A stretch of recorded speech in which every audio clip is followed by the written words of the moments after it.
শিক্ষার্থীরা মাত্র কয়েক সেকেন্ডে ঘনবস্তুর একটা ধারণা আপনারা নিয়ে নিন।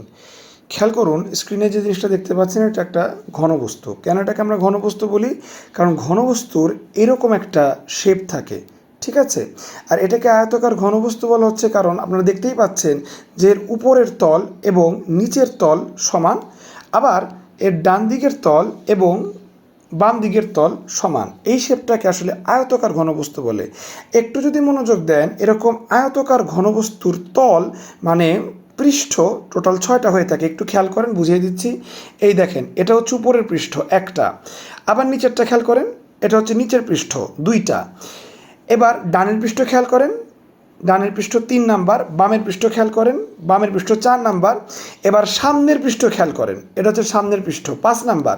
এবার ডট ডট দেওয়া যেগুলো এটা হচ্ছে ভিতরের পৃষ্ঠ, এই যে ভিতরের পৃষ্ঠ খেয়াল করেন, এই হচ্ছে 6 নাম্বার।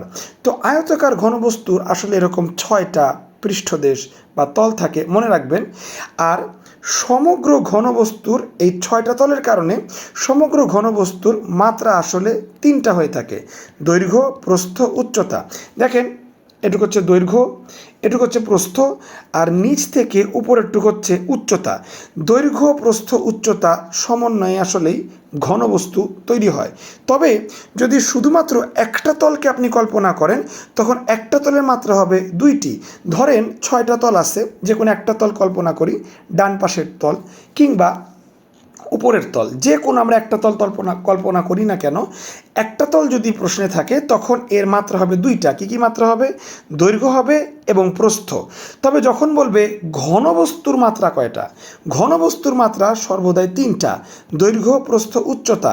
কিন্তু যখন বলবে একটি তলের মাত্রা কত, দেখেন আসলে একটি তল কিন্তু একটা চতুর্ভুজকে নির্দেশ করতেছে।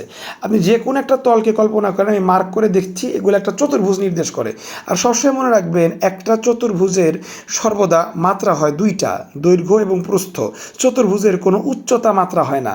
তাই সমগ্র ঘনবস্তুর মাত্রা হবে 3টা।